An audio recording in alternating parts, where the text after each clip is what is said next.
ماہرہ زینب خان کے قلم سے لکھا ناول بس الفت سی ہو گئی ہے، قسط نمبر 35۔ سمرین پر اٹیک کرنے والے حملے آور اس کی پکڑ میں آ گئے تھے، جسے اس نے اپنے ٹارچر روم میں رکھ کر ان کا حلیہ بگاڑ دیا تھا۔ تب کہیں جا کر ان کا منہ کھلا۔ وہ کام ایک سیاسی پارٹی کے کرپٹڈ رہنما کا تھا، جس کے پیچھے ماہ کنان پڑا ہوا تھا۔ کافی دنوں سے اسے فائل بند کرنے کی دھمکیاں بھی دی جا رہی تھیں، جس پر اس نے ہمیشہ کی طرح کان نہیں دھرے تھے، اور اب نتیجہ اس کے سامنے تھا۔ اس حملے کے ذریعے اسے وارننگ ہی دی گئی تھی، جس نے اس کے اندر آگ بھڑکا دی تھی، اور رہی صحیح کسر رضوان شاہ نے پوری کر دی تھی، یہ کہہ کر کے تمہارے فرائض کی وجہ سے میں اپنی بیٹی کی زندگی داؤ پر نہیں لگا سکتا۔ ایک ضروری بات تو میں آپ لوگوں کو بتانا بھول ہی گیا۔ اچانک سے اس کی نیلی آنکھوں کی آگ کچھ کم ہوئی تھی۔ سب خیر تو ہے نا بیٹا؟ زرمی نے فکر مندی سے پوچھا۔ جی بالکل پھپھو، بلکہ گڈ نیوز ہے۔ کیسی گڈ نیوز؟ امائزہ نے ناسمجھی سے اسے دیکھا۔ میں باپ بننے والا ہوں۔ کنان نے بے ساختہ ہنستے ہوئے یہ خبر دے کر حاضرین محفل کو شوق میں ہی تو ڈال دیا تھا۔ سچ میں پھپھو بننے والی ہوں؟ سب سے پہلے امائزہ خوشی سے چیخی تھی۔ ماشاء اللہ، اللہ خیر سے تمہیں تمہارے بچوں کی خوشیاں دیکھنا نصیب کرے۔ انیسہ نے محبت سے اس کی پیشانی چوم کر دعا دی تو سب نے ہی آمین کہا۔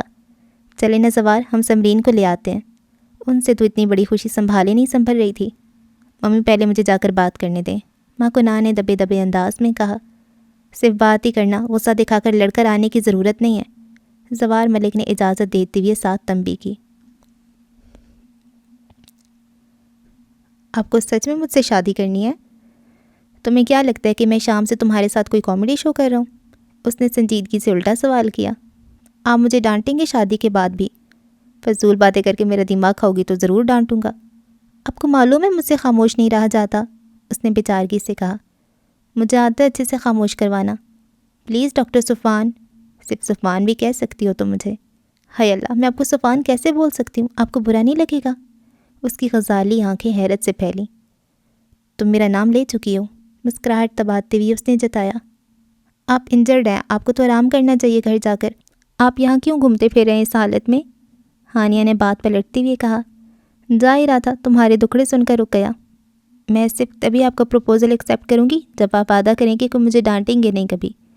چند لمحے کچھ سوچنے کے بعد اس نے اپنی شرط رکھی۔ آپ شرائط رکھنے کی پوزیشن میں نہیں ہیں میڈم۔ ویسے تم راضی ہو مجھ سے شادی کرنے کے لیے؟ صفوان نے بے یقینی سے اسے دیکھ کر پوچھا۔ بار بار مت پوچھیں، مجھے شرم آ رہی ہے۔ نچلا لب دانتوں تلے دبا کر شرمگین مسکراہٹ دباتے ہوئے اس نے دونوں ہاتھوں سے چہرہ چھپا لیا تھا۔ صفوان کو اس کی ادا بہت بھائی تھی، جب ہی نفی میں سر ہلاتے ہوئے ہنس پڑا۔ جب سے بابا خان نے انہیں حقیقت بتائی تھی، تب سے وہ لوگ اس حویلی میں ہی محصور ہو کر رہ گئے تھے۔ کہیں جانے کا موقع ہی نہیں مل رہا تھا۔ ابھی بھی لان میں بیٹھے بور ہو رہے تھے جب ہارن بجنے پر گارڈ نے مستعدی سے حویلی کا بڑا دروازہ چوپٹ کھول دیا تھا، جہاں سے سیاہ رنگ کی سیاہی شیشوں والی گاڑی پورٹیکو میں آ رکی تھی۔ حماس جو بیزار سا کرسی پہ نیم دراز تھا، سرسری سی نظر اس گاڑی پہ پڑی تو ہڑبڑا کر سیدھا ہوا۔ اس سیاہ مرسیڈیز کو تو وہ لاکھوں میں بھی پہچان سکتا تھا۔ سواش بھائی؟ حیرت کا مجسمہ بنے اس کے منہ سے سواش کا نام سن کر وہ تینوں بھی چونک کر اس گاڑی کو دیکھنے لگے، جس کی ڈرائیونگ سیٹ سے پیشانی پر آتے بالوں کو پیچھے کرتے ہوئے وہ باہر نکلا تھا۔ بلو جینز پر سیاہ ہائی نیک کے ساتھ سیاہی کوٹ پہنے، اپنی بھوری آنکھوں کی تپش اور ناگواری کو ڈارک گلاسز سے چھپائے، اس نے ایک تنقیدی نگاہ اس فلک بوز حویلی پر ڈالی تھی۔ سواش بھائی آپ آ گئے، میں کب سے آپ کا انتظار کر رہا تھا۔ حماس لمحہ ضائع کیے بنا دوڑتے ہوئے اس کے پاس آیا تھا۔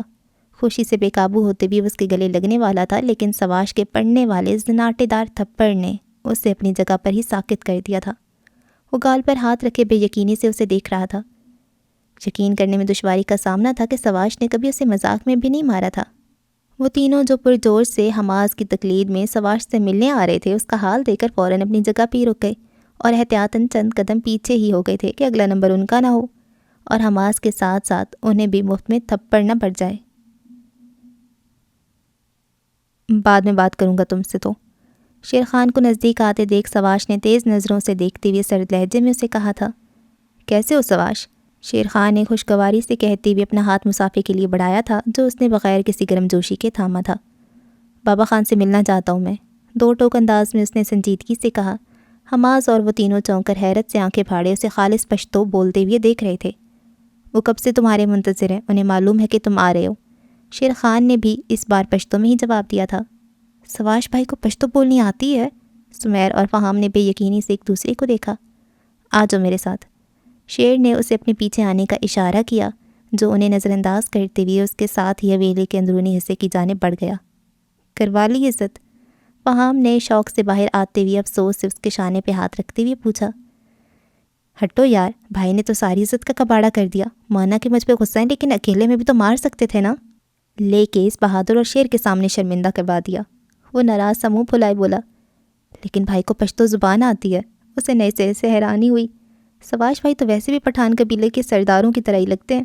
سمیر اس کی پرسنالٹی سے خاصا متاثر تھا۔ ان کے پٹھان ہونے پر تو مجھے بھی اندھا یقین ہے، لیکن تجھ پر ابھی بھی شک ہے۔ مشر نے اسے سر تاپا دیکھتی ہوئے نفی میں سر ہلا کر کہا، اب تم لوگ مرو گے میرے ہاتھوں۔ حماس نے انہیں گھورتے ہوئے کہا۔ وہ ایک وسیع کمرہ تھا جو سادگی و نفاست سے سجا تھا۔ جس وقت سواش نے اس کمرے کی چوکھٹ پہ قدم رکھا، وجاہت یوسف زئی نماز سے فارغ ہو کر جائے نماز ٹیبل پہ رکھ رہے تھے۔ اس پر نگاہ اٹھی تو جیسے واپس پلٹنا بھول گئی۔ وہ یک ٹک اسے دیکھے گئے تھے۔ ہو بہو ابراہیم کی شکل، وہی قد کاٹ، وہی ناک نقشہ اور وہی تنی ہوئی گردن۔ انہیں لگا جیسے ابراہیم جوان ہو کر ان کے سامنے آ گیا ہو۔ سواش؟ ان کی بھوڑی آنکھوں میں نمی تھی۔ ان کا نام لیتے ہوئے ہونٹ لرز گئے تھے۔ ادھر آؤ بیٹا۔ پلکیں چپکتے ہوئے وجاہت یوسف زئی نے اپنے بازو با کر دیے تھے۔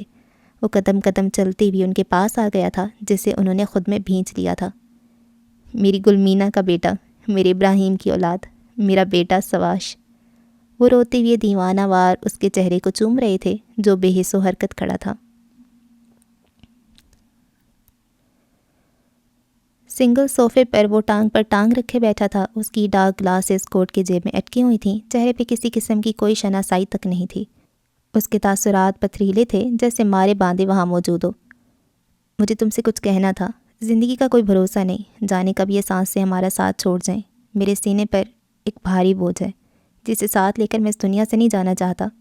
اس کے سامنے بیٹھے وہ آہستہ آواز میں کہہ رہے تھے۔ بہادر اور شیر بھی وہیں موجود تھے۔ میں تمہیں کچھ بتانا چاہتا ہوں، وہ جو برسوں سے میرے سینے میں دبا ہوا ہے، لیکن اب مجھ میں اس کا بوجھ اٹھانے کی سکت نہیں ہے۔ خاموش کمرے میں صرف ان کی آواز سنائی دے رہی تھی۔ حماس، اور تمہیں اتنے دکھ اٹھانے پڑے۔ تمہارے بابا کا ایکسیڈنٹ میں نے کروایا تھا، میں ہوں اس کا قاتل۔ میری وجہ سے زرمین۔ ان کے شانے ڈھلکے ہوئے تھے، آواز میں آنسوں کی نمی شامل ہو گئی تھی۔ وجاہت یوسف زئی کو لگا تھا کہ اتنا بڑا سچ جان کر وہ وہاں ہنگامہ مچا دے گا، لیکن اس کے اسپاٹ لہجے میں کی گئی بات نے انہیں ساکت کر دیا تھا۔ معلوم ہے مجھے، بہت پہلے سے ہی۔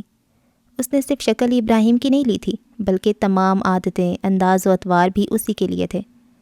آپ کو کیا لگتا ہے جو دنیا کو انصاف دلاتا پھرتا ہے، وہ اپنے باپ کی اس پر اسرار موت پہ کیا خاموش بیٹھا رہے گا؟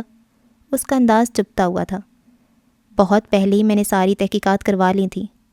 چاہتا تو میں بھی بدلہ لے سکتا تھا، لیکن ممی اور زوار ماموں نے مجھے کوئی انتہائی قدم اٹھانے سے روک دیا۔ میں معافی کے قابل تو نہیں ہوں، لیکن ہو سکے تو مجھے معاف کر دینا بیٹا۔ میں گلمینا کی موت کے بعد غم و غصے میں پاگل ہو رہا تھا۔ مجھے کچھ سمجھ نہیں آ رہا تھا کہ میں کیا کر رہا ہوں۔ توجہ سے اس کی بات سن کر انہوں نے اس کے سامنے ہاتھ جوڑ دیے تھے۔ جوانی میں جس چہرے پہ غرور و تنفر چھایا رہتا تھا، آج اس چوریوں زدہ چہرے پر اپنے گناہوں پر دکھ و ملال کی پرچھائیاں تھیں۔ یہ آپ کا اور اللہ کا معاملہ ہے، رہی بات میری یا میری ماں کی تو ہم نے صبر کر لیا ہے۔ اس نے وجاہت یوسف زئی کے جڑے ہوئے ہاتھوں کو تھام کر کہا، میری ایک ریکویسٹ ہے، بس حماس اس بات کا ذکر کبھی نہیں کیجیے گا۔ اسے یہی لگتا ہے کہ بابا کی ایکسیڈنٹ میں ہی ڈیتھ ہوئی تھی۔ جو سچ میں نے برداشت کر لیا وہ نہیں کر پائے گا۔ سواش کی سنجیدگی سے کہنے پر انہوں نے اس بات میں سر ہلایا۔ تمہیں معلوم ہے حماس یہاں فرال کے پیچھے آیا تھا؟ بہادر نے بے تاثر انداز میں پوچھا۔ سواش کے ذہن میں فرال کی شبیہ ابھری تھی۔ وہ کنان کی شادی میں اس سے مل چکا تھا، لیکن اس کے تو فرشتوں کو بھی خبر نہیں تھی کہ حماس جھوٹ بول کر ناردرن ایریاز جانے کی بجائے پشاور میں گھومتا پھر رہا تھا، اور وہ بھی اس وجہ سے۔ سواش کو جیب بھر کے حماس پہ غصہ آیا تھا، لیکن تاثرات کو نارمل ہی رکھ کر ابرو اٹھا کر پوچھا، تو وہ شادی کرنا چاہتے ہیں ہماری بہن سے؟ اس دفعہ شیر نے اسے دیکھتے ہوئے کہا تھا، جو شہزادوں کی سیان باندھ لیے۔ اس نے سوال جواب کر رہا تھا۔ تو کرنے دیں، گلمینا کی نہ صحیح، لیکن ابراہیم خان کی اولاد تو ہے نا وہ۔ اس کی رگوں میں بھی یوسف زئی کا خون ہی دوڑتا ہے۔ اس کا انداز لاپرواہ سا تھا۔ لیکن اس کی شادی فکس ہو چکی ہے کسی اور سے، بہادر نے دبے دبے انداز میں جتایا۔ بہادر بس، حماس اور سواش جیسا چاہیں گے سب ویسے ہی ہوگا۔ روحان کے گھر والوں سے میں خود معذرت کر لوں گا، انہوں نے سختی سے اسے ٹوکتے ہوئے حتمی انداز میں کہا۔ میں فرال سے مل سکتا ہوں؟ سواش نے کچھ سوچتے ہوئے ان سے پوچھا۔ ضرور بیٹا، اس میں پوچھنے کی کیا بات ہے، بہن ہے وہ تمہاری، انہوں نے خوش دلی سے اجازت دی تھی۔ تمہیں اچھے سے معلوم ہے ماہ کنان میں نے سمرین کی نسبت کس وجہ سے ختم کی تھی۔ ڈرائنگ روم میں اس وقت انتہائی سنجیدگی کی فضا قائم تھی۔ سیاہ شلوار قمیض پہنے، وہ ٹانگ پر ٹانگ رکھے، ہمیشہ کی طرح لبوں پہ ہاتھ کی مٹھی بنا کر رکھے بیٹھا تھا۔ لیکن اس وقت تو تم نے اپنی منمانی کرتے ہوئے زبردستی اس سے نکاح کر لیا تھا، لیکن اب میں ایسا نہیں ہونے دوں گا۔ تمہاری وجہ سے، تمہارے فرض کی وجہ سے تم اس کی زندگی کیوں داؤ پہ لگا رہے ہو؟ جب تمہیں معلوم ہے کہ جو کام تم کر رہے ہو اس کا اثر تمہاری فیملی پر بھی پڑ سکتا ہے، پھر تم اسے چھوڑ کیوں نہیں دیتے؟ رضوان انکل، میں پولیس کو نہیں چھوڑ سکتا۔ وہ جو خاموشی سے انہیں سن رہا تھا ایک دم ہی احتجاجاً بول اٹھا۔ مت چھوڑو، میں یہ کہہ بھی نہیں رہا، لیکن تم اپنا فرض ایک حد میں رہتے ہوئے بھی تو پورا کر سکتے ہو نا۔ تمہیں اپنی فکر نہیں ہے، لیکن کم از کم اپنی بیوی اور ہونے والے بچے کا ہی خیال کر لو۔ زمانے کو سدھارنے کا جو ٹھیکہ تم نے اپنے سر اٹھا رکھا ہے اسے بھول ہی جاؤ تو بہتر ہے۔ جیسا آپ کہیں گے ویسا ہی کروں گا۔ وہ غصہ بھول بھال کر حیرت سے کنان کو دیکھنے لگے کہ یہ بات اس کے لبوں سے ہی نکلی ہے۔ وہ تو آج اچھے سے اس کی طبیعت صاف کرنے کے موڈ میں تھے، جس نے پولیس کو کھیل بنایا ہوا تھا، لیکن اس کی اتنی فرمانبرداری کی امید نہیں تھی۔ آپ کو معلوم ہے میں کتنا شدت پسند ہوں، بس اسی وجہ سے بعض دفعہ میں کافی حد تک چلا جاتا ہوں، جس کے نتائج میں نے خود پہ بہت بار سہے ہیں۔ میں آپ کی فیلنگ سمجھ سکتا ہوں۔ جس طرح میرے پیرنٹس میرے لیے فکر مند رہتے ہیں، اسی طرح آپ کو بھی سمرین کا خیال ہے۔ میں نے پہلے بھی آپ سے وعدہ کیا تھا، لیکن اسے نبھانے میں شاید ناکام رہا ہوں۔ لیکن مجھے ایک موقع اور دے دیں، میں آپ کو مزید شکایت کا کوئی موقع نہیں دوں گا۔ جھکی پلکوں کے ساتھ وہ آگے کو ہو کر بیٹھا شرمندہ سا کہہ رہا تھا۔ گل خان اسے فرال کے روم میں لے آیا تھا، جو پہلے سے ہی اس کی آمد سے باخبر تیار بیٹھی تھی۔ السلام علیکم سواش بھائی۔ براؤن چادر سر تک اوڑھے اس نے آہستہ سے انہیں سلام کیا۔ وعلیکم السلام، کیسی ہو فرال؟ سواش نے رائٹنگ ٹیبل کی چیئر پر بیٹھتے ہوئے اسے بھی بیٹھنے کا اشارہ کیا۔ الحمدللہ، اس نے مختصر سا جواب دیا۔ اوکے، تو میں تم سے یہ نہیں کہوں گا کہ مجھے اپنے بھائیوں کی طرح سمجھو، میں آج سے تمہارا بڑا بھائی ہی ہوں، اور میں اسی حیثیت سے تم سے تمہاری رضا جاننا چاہتا ہوں۔ کس بارے میں؟ اس نے ناسمجھی سے سواش کو دیکھا۔ یقیناً تم انجان نہیں ہوگی حماس کی یہاں آمد اور اس کے مقصد سے۔ سواش کے کہنے پر اس نے نظریں جھکا کر اس بات میں سر ہلایا۔ اور مجھے معلوم ہے کہ کچھ ہفتوں تک تمہاری شادی ہو رہی ہے، اب تم کہو تو میں اسے ختم کروا دیتا ہوں۔ اس نے مزید کہا تو فرال نے ناسمجھی سے اسے دیکھا۔ جی، حماس یا روحان میں سے تمہیں کس سے شادی کرنی ہے؟ اس بار سواش نے ڈائریکٹ ہی پوچھا تھا، جس سے اس کے چہرے پر حیا کی سرخی چھا گئی تھی۔ اچھا تو مجھے یہ بتاؤ، جو حماس چاہتا ہے کیا تم بھی وہی چاہتی ہو؟ اس نے کچھ شرارت سے کہتے ہوئے اس کی مشکل آسان کرنا چاہی، جس نے شرم سے سر جھکا لیا تھا۔ خوش رہو بیٹا، سواش نے شفقت سے اس کے سر پہ ہاتھ رکھا تھا۔ کہاں جا رہے ہو؟ کھانا لگ گیا ہے؟ وہ جو باہر کی جانب جا رہا تھا، عقب سے شیر خان کی آواز پہ رکا تھا۔ ایک ضروری کام سے جا رہا ہوں، کچھ دیر میں آ جاؤں گا، سنجیدگی سے کہہ کر وہ وہاں مزید نہیں رکا تھا، بلکہ باہر پورٹیکو میں آ گیا تھا، جہاں وہ چاروں ابھی تک بے چینی سے ٹہل رہے تھے۔ اس کو دیکھ کر فوراً سیدھے ہوئے وہ تنے ہوئے چہرے کے ساتھ کوٹ کی آستینیں چڑھاتے ہوئے ان کی طرف بڑھنے لگا تو چاروں کے چہرے پر ہوائیاں اڑنے لگیں۔ لگا کہ بس ابھی دو دو تھپڑ پڑیں گے اس سے۔ تم کیا بولوں میں تم لوگوں کو، عقل نام کی کوئی چیز تم میں ہے یا نہیں؟ گھر سے اتنی دور آ کر یہاں بیٹھے ہوئی ہو، تم لوگوں کے گھر والوں کو معلوم ہے بھی یا نہیں، یا اس کی طرح تم بھی جھوٹ بول کر آئے ہو؟ غصے سے کہتے ہوئے اس نے حماس کی جانب اشارہ کیا۔ سواش بھائی، وہ احتجاجاً کچھ بولنے لگا تھا، لیکن سواش نے پھر جھڑک دیا۔ بالکل چپ، ایک لفظ نہیں سننا چاہتا میں۔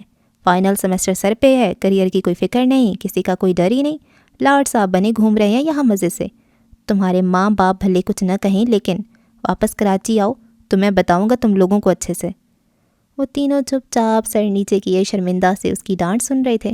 اور تم، وہ جو سائڈ پر سر جھکائے کھڑا ان تینوں کی عزت افزائی پر مسکراہٹ چھپا رہا تھا، سواش کا روئے سخن اپنی طرف ہوتے دیکھ جلدی سے سیدھا ہوا۔ جی بھائی، میرے ساتھ آؤ تم، اور تم تینوں ہمارے واپس آنے تک اپنی پیکنگ کر کے رکھو۔ کوٹ میں سے گوگلز نکال کر آنکھوں پہ چڑھاتے ہوئے وہ اپنی گاڑی کی جانب بڑھ گیا۔ مجھے تو بس ایک ہی تھپڑ پڑا تھا، تم لوگ تو گئے بیٹا۔ حماس ہنستے ہوئے انہیں چڑھا کر سواش کے پیچھے گیا تھا۔ سواش بھائی نے ہمیں واپس لے جا کر زندہ چھوڑ دیا تو میں اس منحوس کا کام تمام کر دوں گا۔ وہاں ہم نے حماس کو گھورتے ہوئے کہا، جو ہنس کر انہیں بائے بائے کہتے ہوئے فرنٹ سیٹ پر اس کے ساتھ بیٹھ رہا تھا۔ حماس چپ چاپ لیکن حیران سا اس کے برابر میں بیٹھا تھا۔ اسے اتنی آرام سے ڈرائیونگ کرتے ہوئے دیکھ رہا تھا جس کے لیے وہ جگہیں اور راستے انجان نہیں تھے۔ پشاور میں اتنے دن گزارنے کے بعد بھی وہ چاروں اگر سمیر کے بغیر کہیں جاتے تھے تو لازمی کسی نہ کسی گلی میں بھٹک جاتے تھے، پھر اسے فون کر کے بلاتے تھے جو انہیں مشکل سے ڈھونڈ ڈھانڈ کر واپس لے کر آتا تھا۔ لیکن حماس کے اندازے کے مطابق تو سواش پہلی باری پشاور آیا تھا، پھر بھی اس کے راستوں سے اتنی واقفیت حماس کی حیرانی کا سبب تھی۔ 20-25 منٹ کے سفر کے بعد اس نے قبرستان کے سامنے گاڑی روک کر اسے اترنے کا اشارہ کیا، جو باہر اتر آیا تھا۔ سر پہ رومال باندھے وہ احتیاط سے قبروں کی سائڈ پر سے ہوتی ہوئی ان دو قبروں کے پاس آیا تھا۔ ایک پہ مرحوم ابراہیم خان کی تختی لگی تھی اور دوسری پر مرحومہ زوجہ ابراہیم خان کی۔ یہاں کر اس کا دل ہمیشہ ہی بھر آتا تھا۔ دنیا کو اشاروں پر چلانے والا بیرسٹر سواش ابراہیم خان ماں باپ کے پاس آتے ایک چھوٹا بچہ بن جاتا تھا، جس کا دل وہاں بیٹھ کر بہت سا رونے کو چاہتا تھا۔ حماس لب بھینچے بالکل چپ سا ابراہیم کی قبر کے پاس بیٹھا تھا، لرزتے ہاتھوں سے اس کی مٹی کو اٹھا کر مٹھی میں بھر کر ہونٹوں سے لگاتے ہوئے جیسے اس نے ابراہیم کی خوشبو محسوس کی۔ اسے پتہ نہیں چلا تھا کہ کب اس کی آنکھوں سے آنسو نکلے تھے۔ وہ بہت چھوٹا تھا جب ابراہیم کا انتقال ہوا، لیکن پھر بھی اس کے ذہن میں مٹے مٹے سے کچھ نقش موجود تھے۔ جب اپنے دوستوں کو ان کے والدین سے ڈانٹ کھاتے یا لاڈ پیار کرتے دیکھتا تھا تو اس کے دل میں بھی ہوک اٹھتی تھی کہ کاش اس کا باپ بھی اس کے ساتھ ہوتا، جس سے وہ فرمائشیں کر کے اپنے لاڈ اٹھواتا، شرارتیں کرنے پہ ڈانٹ کھاتا۔ زوار نے کبھی اسے باپ کی کمی محسوس نہیں ہونے دی تھی، لیکن پھر بھی ایک کسک سی اس کے دل میں ہمیشہ رہتی تھی۔ بابا میں آپ کو بہت یاد کرتا ہوں، ہمیشہ سے۔ اس نے بھیگی آنکھوں کو آستین کے کف سے رگڑا۔ آپ بہت اچھے تھے بابا، کوئی آپ کی جگہ نہیں لے سکتا۔ میں ہمیشہ آپ کے لیے دعا کرتا ہوں، ابھی بھی کرتا ہوں۔ اللہ آپ کو اور گلمینہ مما کو جنت میں بہت اچھا مقام عطا فرمائے۔ مجھے یقین ہے آپ وہاں ان کے ساتھ بہت خوش ہوں گے۔ وہ روتے ہوئے کسی معصوم بچے کی طرح ابراہیم کی قبر سے باتیں کر رہا تھا۔ سواش نے شدت ضبط سے سرخ پڑتے چہرے کے ساتھ آنکھوں میں آتی نمی کو ہتھیلی کی پشت سے صاف کیا تھا، پھر بوتل سے پانی کا چھڑکاؤ کر کے اس نے گلاب کے پھول دونوں قبروں پہ ڈالے جو اس نے باہر سے خریدے تھے۔ جس جگہ وہ دونوں قبریں تھیں وہاں ایک گھنے شجر کا سایہ سا تھا۔ فاتحہ پڑھ کر وہ اسی لیے تھوڑی دور بنی مزید دو قبروں کے پاس لے آیا جو کرامت یوسف زئی اور زہرا بی بی کی تھیں۔ بابا کی ڈیتھ کے کچھ مہینوں بعد ہی بابا خان اور بی بی جان کا بھی انتقال ہو گیا تھا۔ فاتح پڑھنے کے لیے ہاتھ اٹھاتے ہوئے اس نے بھاری آواز میں کہتے ہوئے اسے بتایا، جو آنسو روکنے کی کوششوں میں لب بھینچے گھٹنوں کے بل بیٹھا ان کی قبروں پر پھول ڈال رہا تھا۔ بھائی آپ یہاں پہلے بھی آئے ہیں؟ حماس نے گاڑی میں بیٹھتے ہوئے ہچکچاتے ہوئے اس سے پوچھا۔ باہر آ کر وہ دونوں کافی حد تک خود کو سنبھال چکے تھے۔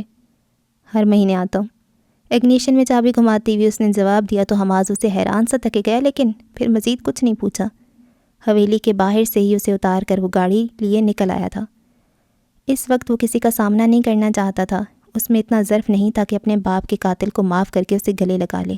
ابراہیم کی پراسرار موت پر اسے کبھی یقین ہی نہیں آیا تھا کہ وہ صرف ایک ایکسیڈنٹ ہے۔ اس نے ابراہیم کی فائل کو پھر سے کھلوایا تھا اور پھر اپنے طور پہ ساری انویسٹیگیشن کی تھی، اور جو حقیقت اس کے سامنے آئی تھی اس نے پشاور شہر سے ایک نفرت کا علاوہ اس کے اندر دہکا دیا تھا۔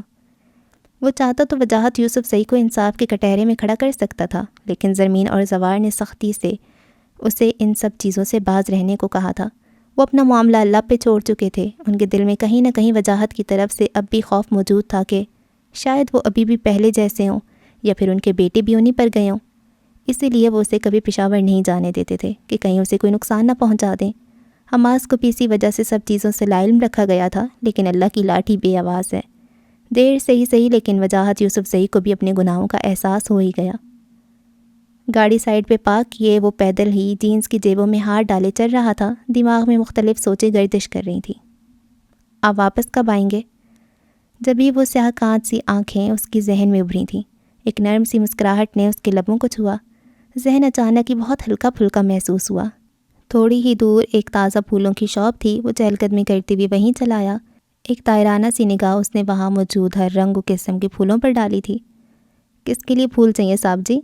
ایک 12 سال کے پٹھانی بچے نے پھولوں پر پانی کا چھڑکاؤ کرتے ہوئے شرارتی انداز میں اس سے کہا۔ اپنی بیوی کے لیے۔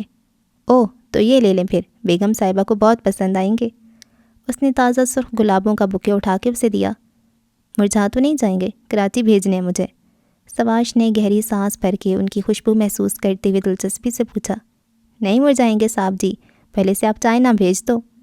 اس کے اتنے اعتماد سے کہنے پر وہ بے ساختہ مسکرایا تھا، پھر ریک میں سے ایک کارڈ لے کر کوٹ کی جیب میں سے پین نکال کر وہ اس پہ کچھ لکھنے لگا۔ سواش بھائی کہاں ہیں؟ ان لوگوں نے اسے اکیلے ہی واپس آتے دیکھا تو حیرانی سے پوچھا۔ پتہ نہیں کہیں گئے ہیں، اس نے شانے اچکا کر لا علمی ظاہر کی۔ گم ہو جائیں گے وہ، تجھے ساتھ جانا چاہیے تھا۔ میں نے تو شہر کا نقشہ رٹا ہوا ہے نا، سمیر کے فکر مندی سے کہنے پر اس نے نخوت سے کہا۔ اچھا ہوا جو یہ ساتھ نہیں گیا، اگر وہ گم نہ بھی ہوتے تو اس نے ضرور انہیں گما دینا تھا، فہم نے ہاتھ جلا کر کہا۔ میں نے پہلی بار آپ کو اتنا فرما بردار دیکھا۔